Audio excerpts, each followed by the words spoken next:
Adam, do you? Live from the great state of Texas, welcome to the Texas HomeSchool Convention Show.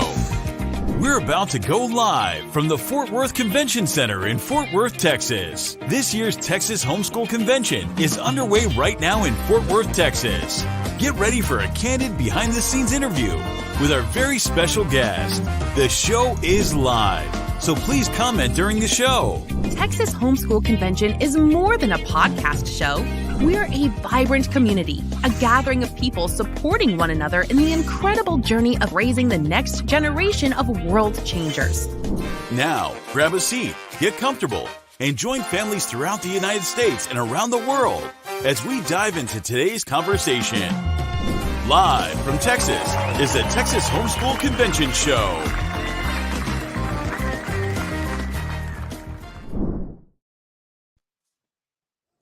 Hi from the Fort Worth Convention Center. Welcome back.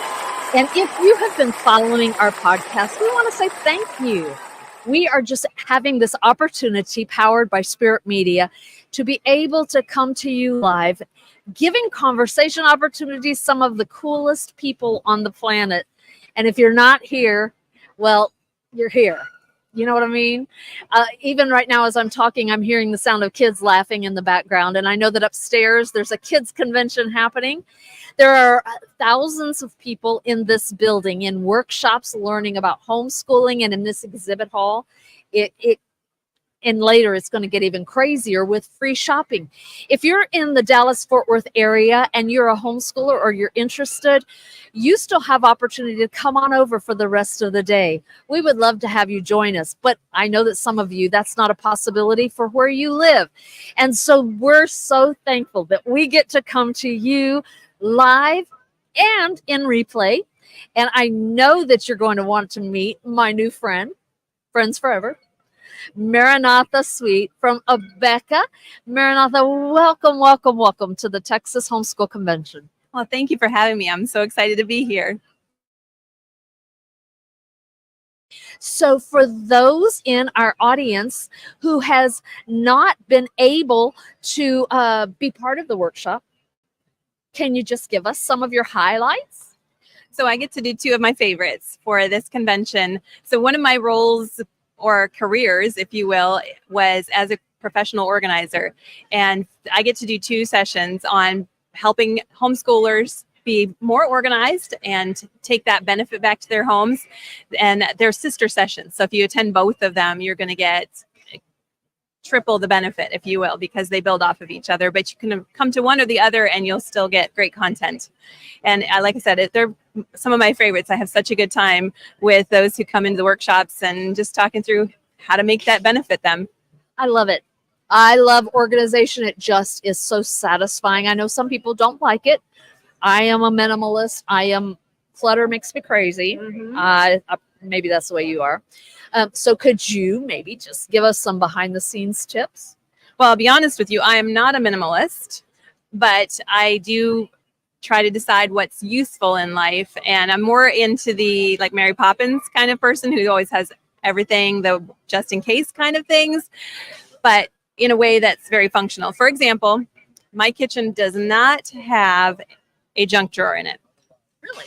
No junk drawer. But I do have two small utility drawers because there are things you need that are just kind of random objects in your kitchen, but that function in your kitchen, like the markers for labeling your bags that are going in the freezer, that kind of thing. So those are little bit of tips. We're going to talk about things like Swedish death cleaning, shaving a yak. We're going to get into how to eat an elephant, which pretty much everybody knows, but how do you apply that in your life, in your organization? So I do not only space organizing, but also task organizing and how to get that kind of clutter out of your life. Because as you said, clutter makes you crazy.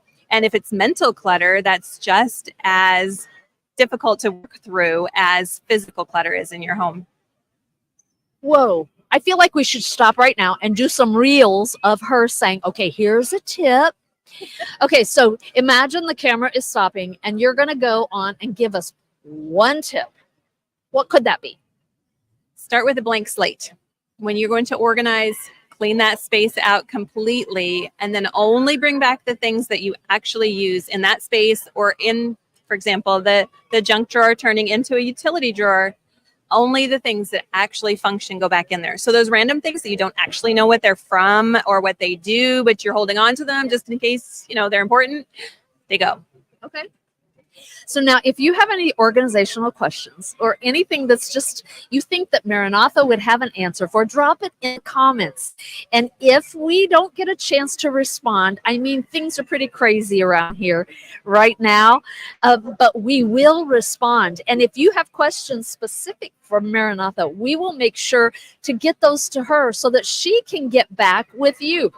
But if that's not the case, what's the best way they could reach you? So they can look for my website. It's called Sweetly Stowed, and that's STOWED, like a board ship. I have a nautical theme going, and they'll find a few podcast type, not podcasts, but like blog entries in there.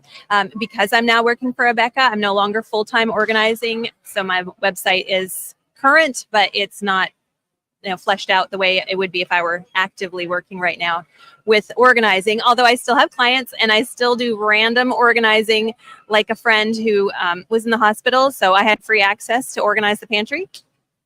Ooh. What's the first step in organizing a pantry? Putting like items together. Although I also am a fan of kits in the pantry, so if it's, say, dinner, and you're going to make tacos, maybe you're a regular Taco Tuesday night, then I'll keep all of the ingredients together for that dinner, even in a bin or a container that you can just pull it out, and you've got dinner ready to go. Okay, as soon as I get home back from Texas to Ohio, I'm going to try that. That sounds so cool. All right, you mentioned that you're working with A Beka now. Mm-hmm. So can you tell us about that part of your world? Yeah, so I for many years taught in a small Christian school, and then God closed the door on that. But my heart is in Christian education. Now, in the middle of that is when I opened up my organizing business, and God used that tremendously for me. But this opportunity to work for A Beka as an educational consultant came up, which allowed me to go back into my heart of Christian education. I was homeschooled, and then I went to a very tiny Christian school, which is where I taught, think like one-room schoolhouse, just about. Mm-hmm. But that's been my heart, my passion, my calling. So even though my business was going great and I loved it, this has far more eternal consequences, if you will, or fruits really, that allows me now to go around and help people, whether it's at homeschool conventions like this, where I can talk with parents who have questions, many who are just getting started with homeschooling and want to know everything, or the ones who want to know the nuances of plane geometry or something like that. So I get to travel around and help people in that way, which is amazing, and I love it. That is so great. Can we, before I ask you the next question, can we just take a little pause and you tell us about your family? And then I want to go into maybe some of the questions that you hear from people, and you could give the answers. Okay. So as far as my family, there's my husband and I. I've been married for almost 19 years now.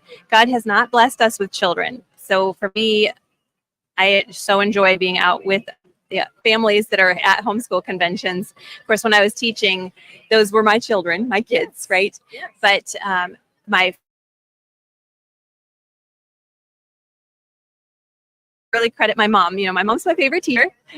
She started us homeschooling back in the early 80s when in Oregon, particularly, it wasn't necessarily legal to do that. And there weren't nearly the supports that you have now, which are so amazing for families. Obviously, so many curriculum to choose from, but all of the ways that you can get help and community as a homeschooler, they didn't exist back then. And mom was actually afraid of not doing a good job. So when I was in kindergarten and my older sister was second grade, and she homeschooled us using A Beka materials, but didn't finish the books in that year. And she felt like she'd failed. Again, being brand new to it and not having any support. So she put us into the local public school that next year and found out that both of us were right about 2 years ahead of our classmates, which gave her back the confidence. Yeah. So we went back to homeschooling, which fit our lives really well. Dad was in the service. We moved very often. We had 12 addresses by the time I was 12 years old. So my sisters were my friends and my classmates. And like I said, my mom was my favorite teacher. Can't help that. Daddy doesn't get that credit because he was away serving. Mom was doing the teaching. Yeah. So we did that lifestyle that took us from the Pacific West Coast up into Alaska because my dad wanted to go gold mining. And we were able to take, pack all our books up and off we went. We lived up there for about 4 years and had a wonderful experience before God moved us all the way across the country to New Hampshire, which is where I'm planted now with my husband. Wow. You should write a book. Wouldn't it be fun? It would be fun.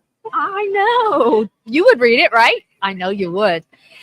So as you're at your booth and you are fielding calls that come into A Beka, what are some of the common questions or scenarios that you hear about? So it's such a wide range. Some people will walk in and just ask me to tell them about A Beka, which is very, very broad and a challenging question to answer. And some have, like I said, specific questions. But when I get to talk to parents who are thinking about homeschooling, my big goal is to encourage them to develop a long-range plan, not just look at today or this year and what they want to teach or what their children are interested in, but to have that big plan of what it's going to take to get their children all the way through. Because once you have that plan, and this goes back into the organizing side of things, you can work the plan, and then you're no longer needing to make decisions all the time. Decision fatigue is very real.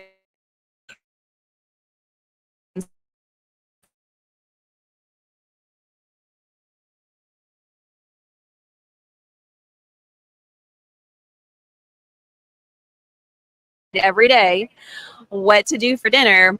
How often do we end up having cereal for dinner? Yeah. Right? Yeah. And no judgment, but that thinking process, the planning ahead is so valuable. Yes. And of course, with A Beka specifically, because it's a program designed that you can go from 2 years old all the way up through graduation and have all the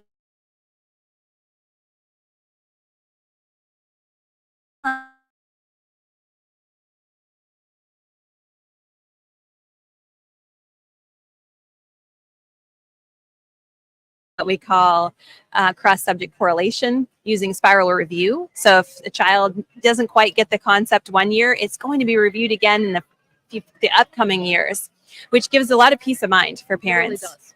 Yeah. Yes. As a homeschooler, I found that to be very, I could breathe almost, because I thought, if I miss it this year, I am a failure. So could you, maybe if somebody doesn't know that, they've not been to a convention, they have explained that spiral? Yes, so spiral review is the idea of introducing concepts a little bit at a time and coming back to it and reviewing it. So you think of a spiral that's increasing because we're getting more and more challenging. For example, we start to introduce concepts for multiplication and division in first grade, but they don't know that that's what we're doing. And we're laying the foundation through things like counting by twos, counting by threes, counting by fours, which is more challenging. Then we work up from there. In second grade, we start to teach them some of the terminology, and they're beginning to see what a multiplication sentence looks like. And then in third grade, we're going to really concentrate on them mastering multiplication. But we're going to continue to practice that all the way up through fourth, fifth, sixth grade. And then when you think about you get to high school, you're using those multiplication skills, but in a different application, whether it's working with X's and Y's. But that foundation is laid and built very solidly so that the children can really become automatic in that kind of a skill. They're no longer having to think about it. And again, that frees up their brain to think about the more difficult applications of it. And so you think about that critical thinking. They need facts in order to be able to think with them. And that's what we really intentionally build up from little on up. Do you have questions? I know that's encouraging. And if you do have those questions, make sure to drop them in the chat. Somebody's asking, will there be any more on later today? Yep. In fact, today, tomorrow, and Saturday, we're going to be live podcasting from the exhibit hall of the Texas HomeSchool Convention. So if you can come on live, great. But if you just watch the replay, it's okay. We'd just love to have you join us, and we would be honored for you to do that. So we've got just a few more minutes, and I don't know if you have anything else that you would like to encourage us with.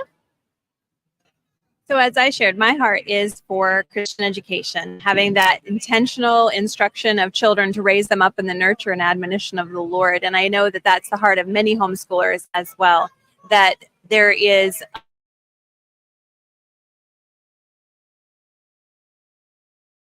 it too, you know, that those two aspects, their spiritual health and their academic health, are what make a difference in their whole lives. And of course, yes, for eternity as well. So when we have that opportunity to encourage one another to do that so very well, and the intentionality, I can't under or overemphasize that being intentional about this, having a clear plan and following through with that plan, even when the feelings don't necessarily support it. Yeah. Right. Because there are days when it's super tough, Sure. right? And there are times when you're discouraged, like my mom was, not thinking she was doing it well enough. There are times that your children might not be super excited about it. I was not the best student. My older sister was more your classic loves to learn. She volunteered to learn Latin. And today she's a chemist. So it really makes a lot of good sense. But you know what? She didn't enjoy arithmetic or math in general. And because of the feelings that were involved, Mom didn't make her learn it as well as she did Latin and things that she enjoyed. And my sister now, who's, well, we won't give away ages, but she looks back and says, I wish that Mom and the teachers that we had in the Christian school had held her a little bit more accountable to learn those things that aren't fun to learn, weren't her favorite thing, but now she wishes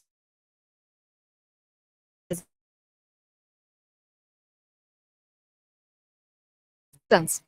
Earlier, I had the opportunity to work in the registration line as thousands of people were coming into the convention center, and I was able to say hi. I had one mom share this with me, and perhaps I didn't tell you ahead of time. So if you don't have something, just say I don't have something. But she said, I'm here because I just need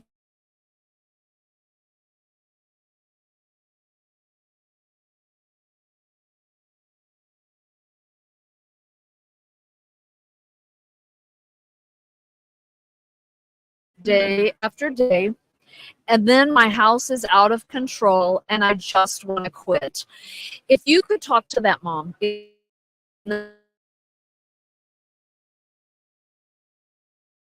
So one would be, as far as the space itself, is to take small chunks of the space and work on improving that over time. You're not going to try to tackle the whole house because that's overwhelming. Right. But that's how we feel, is like, I have to organize my house. But instead break it down to, I need to organize my front entry or my personal bathroom. Do the spaces that are your common everyday spaces. Don't work on your attic first. And then on the school side of it, let me encourage you to establish a routine. Set yourself up with a schedule and make yourself stick to it like you do any other budget or plan. That once you've laid it out, and it's in your freedom on how you lay it out, then let it hold you accountable, because it's going to help you on those days when you don't feel like doing it. You're not, your students, your children aren't enjoying themselves, but sometimes you have to do hard things in order to get that good result at the end. Oh, great advice. So check out sweetlystowed.com, and you will see some vlogs there, and I'm sure there's a way that they can contact you. You can reach out via email. Okay, reach out by email, and I tell you what, this has been so much fun. Thank you for joining us here in Texas. It's really fun meeting you and getting to speak to everyone out there, and I look forward to hearing from you. Sounds great. Thanks, friends. We're going to take a quick break, but there are a lot more podcasts on the schedule, and they're coming up quickly, so don't miss any of them. We appreciate you so much for being a part of this. Bye-bye. Thank you for joining us live from the Fort Worth Convention Center in Fort Worth, Texas. We hope you are leaving encouraged, equipped, and empowered to take on this week as an intentional parent. Be sure to subscribe on YouTube and never miss an episode. No matter where you are in your journey, we are here to support you. Make sure to check out our website at conventions.thsc.org. Come join our community. This has been the Texas Homeschool Convention Show. Have a request for who you'd like to be on our show? Email us at events@thsc.org and tell us more. We always love hearing from you. We will see you next week.